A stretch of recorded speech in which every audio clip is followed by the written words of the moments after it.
네, 안녕하세요. 순위의 흑염소입니다. 저번 1편에 이어가지고 요번에 흑염소 기록이 두 번째 시간입니다. 흑염소 1장에서 4장은 주마간산으로 그냥 대충 갔고요. 앞으로도 대충 볼 것 같은데, 일단 5장부터 들어가면은 흑염소 소화생리와 영양소 요구량, 흑염소 위가 어떻게 생겼는지,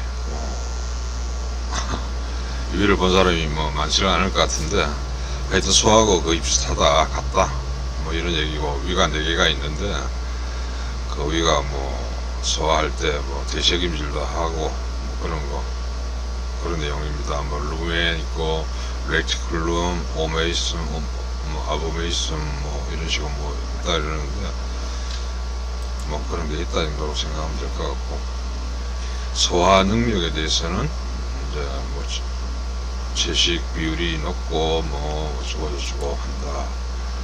자, 여기서 하나가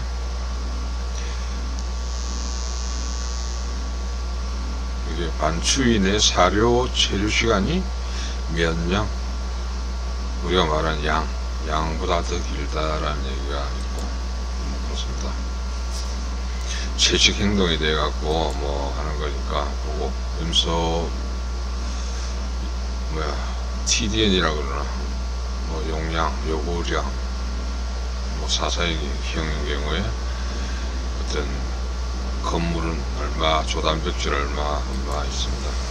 근데 이거 중요는 한데, 실제 실무에서는 사료를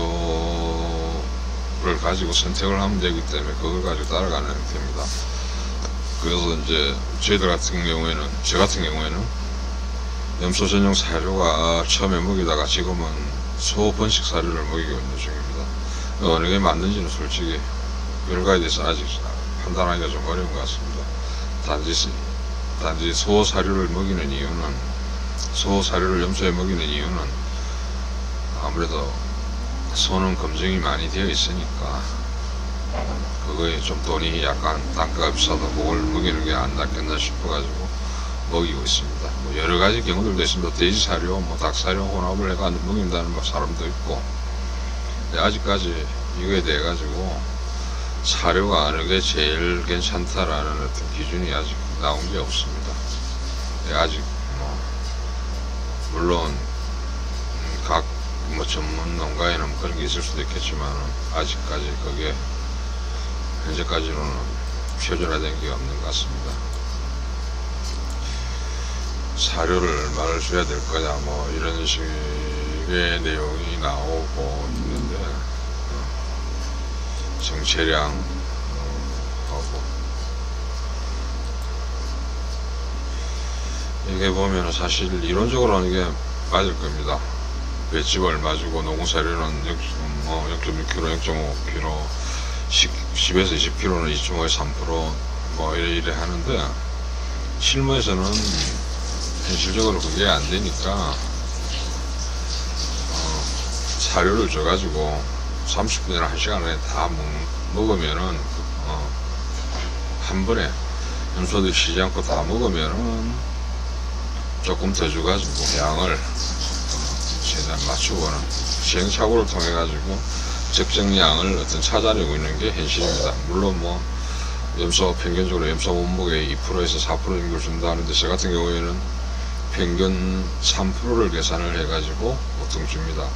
한 50kg 되면은, 염소가 성축이 50kg 정도 되면은 한 1.5kg 정도를 주고, 물론 저는 이제 배합사료하고 근초를 합친 그게 오늘 기준으로 해가지고 주고 있습니다. 이런 수산물들, 이런 내용들이 어떻게 보면 굉장히 복잡한 내용이지만, 실제로 실무에서는 아주 등한시하고 좀 무관심한 부분이기도 합니다. 자, 다음은 주장 흑염소 사양 관리. 봄철에는 어떻게 하는 게 좋다. 주로 이제 감기 문제가 가장 중요할 수 있습니다. 호흡기 질환이 많이 오니까 감기 문제. 여름철에는 이제 더우니까 저 같은 경우에 더우니까 선풍기를 틀어주기도 합니다. 그 다음에 가을철에 어떻게 할 거냐, 겨울철에는 어떻게 할 거냐 내용들 쭉 나오고, 그 다음에 이제 얘네들을 계절별로 관리를 하지만 성장 단계별로 어떻게 할 것이냐, 성장 단계는 뭐 새끼 때 어떻게 하느냐 쭉 내용들 나오고요.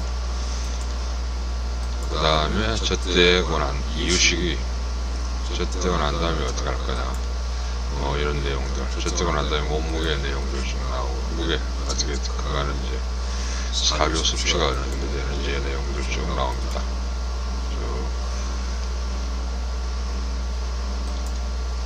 쭉 한번 보시면 좋고, 그 다음에 젖대고 난 4개월부터 이제 출하하기 전 키우는 행태를 보면 될 것 같습니다. 육성하는 시기 그 정도 보시면 되고, 그 다음에 성축을 어떻게 관리할 건지에 대한 내용들이 쭉 나오고 있습니다. 네. 쭉 한번 보시면 되고,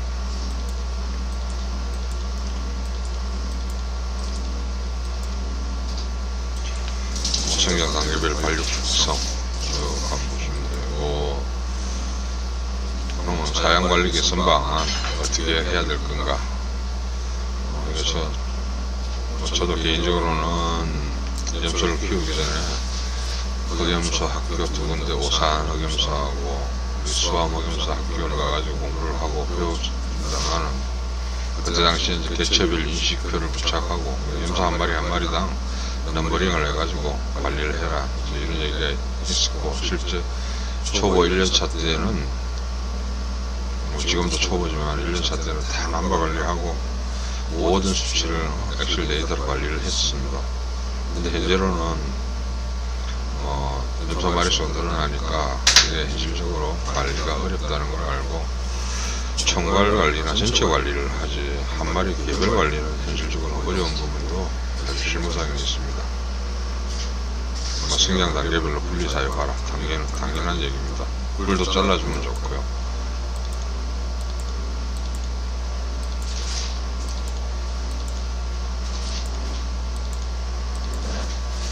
산지방목, 유기 흑염소 뭐 이런 내용들, 물론 뭐 이런 내용들이 중요합니다. 그리고 결국 이것은 생산원가 사료비를 줄이는 정도고, 참고로 제가 방목을 하루에 한 2시간 정도 해가지고 사료비를 줄이는 걸 보니까 사료비가 만약에 한 달에 10,000원이 들어간다면 방목을 해가지고 줄이는 비용이 어떤 사람들은 3분의 1까지 얘기를 하는데 저는 4분의 1 정도, 많아야 25%에서 30% 정도 오지 않나라고 봅니다.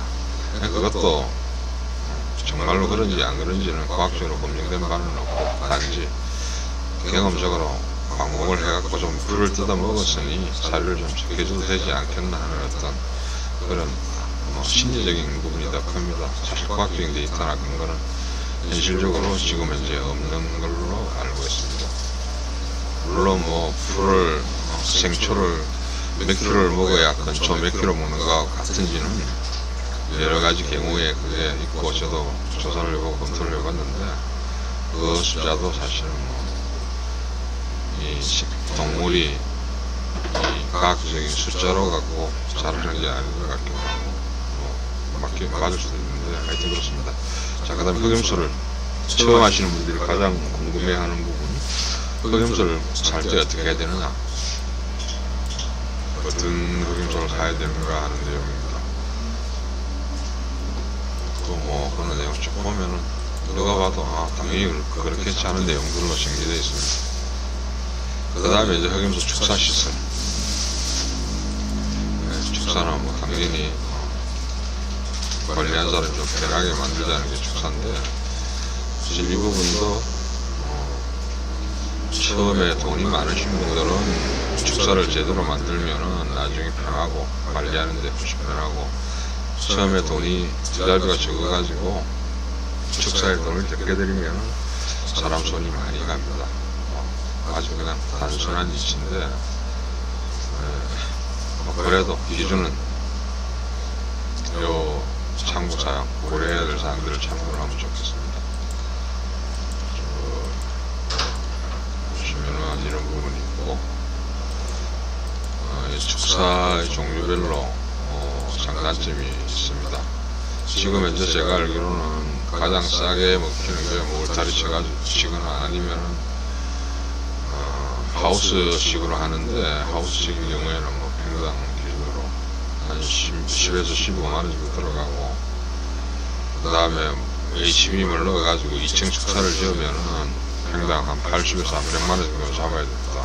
너무 예를 들어가지고 한 500도 키우는 사람이 한 200평 정도 내지는 200평을 짓는다고 하면 축사를 뭐 한 2, 3천이면 되는 축사도 있지만, 심지어 뭐 2억 정도, 1억 5천, 2억, 심하면 3억씩 축사에 돈이 들어가는 경우도 있습니다. 사실 염소 300마리, 500마리 지금 현재 해봐야 30만원, 마리당 40만원 하는데, 500마리 해도 뭐 1억 5천에서 2억 정도밖에 안 되는데, 축사가 더 많은 비중을 차지하니까 좀 배보다 배꼽이 더 큰 해장들도 있습니다. 근데 뭐 어느 게 맞는지에 대해서는 뭐 말씀드리기가 좀 쉽지가 않고, 뭐 각자의 사정에 따라 가지고 짓는 거 아닌가 하는 생각이 듭니다. 자, 뭐 분말 시설에 관련된 내용들 쭉 보시면은 뭐 이런 게 나오고, 쭉 보시면 사실 우리나라에 제가 생각할 때 축사는 어떤 동남아 쪽, 특히 인도 쪽이 워낙에 염소도 많고, 뭐 인도가 뭐 1억 5천 2억 마리가 있을 정도니까 많이 키웁니다. 그쪽에 보면 축사는 사실 손으로 다 만들어 갖고 나무로 갖고 만들었기 때문에 비용이 작게 들어갑니다. 저도 HBM이나 이런 걸 해갖고 평당 80, 100만원씩 들어가는 것보다는 오히려 손으로 지어갖고 하는 게 오히려 더 친환경적이라고 볼 수도 있고, 돈도 작게 들어가서 없고, 그 다음에 여러가지 상황에 따라, 예를 들어서 처음 만들면 시행착오가 많은데 그런 부분을 덜다 고쳤다 할 수 있고, 그래도 부담이 없는 게 가장 좋다라고 생각을 합니다. 그 다음에 국내 뭐 염소 시설에 대한 내용들 쭉 나오고요. 이런 부분들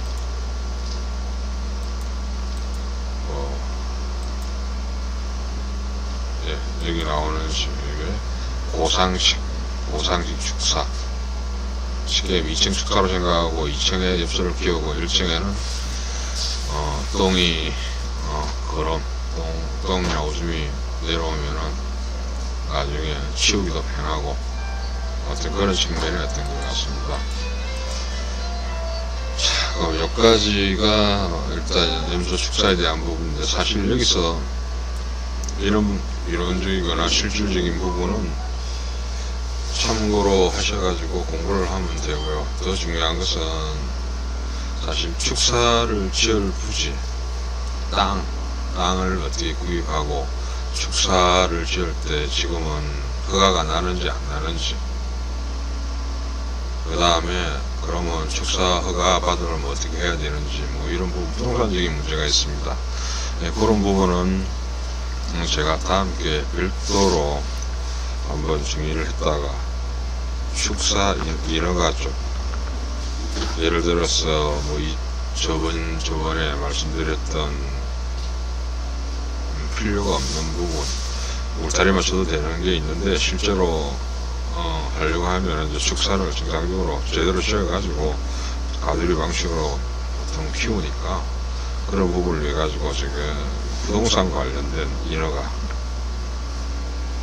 예를 들면 어떤 땅을 사가지고 어떤 땅이 좋은지, 어떤 땅을 사는데 사기 전에 뭘 확인을 해야 되는지, 그 다음에 허가를 어떻게 받아야 되는지, 이런 부분에 대한 내용은 다음 시간에 따로 한번 정리를 해가지고 하는 걸로 하고, 일단 요번 시간은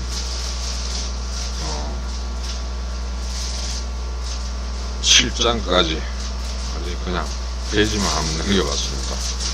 자, 필요하신 분들은 자료가 연결될 파일을 올리든지 연결을 할 테니까 찾아서 공부해 보시는 걸 하고, 저는 개인적으로 이전에 봤던 내용을 또 한번 쭉 그냥 페이지 그냥 그림만 한번 봤다라고 생각하고 정리를 한번 했습니다. 일단 오늘은 너무 길면 또 재미가 없으니까 여기까지 해가지고 정리를 하겠습니다. 감사합니다.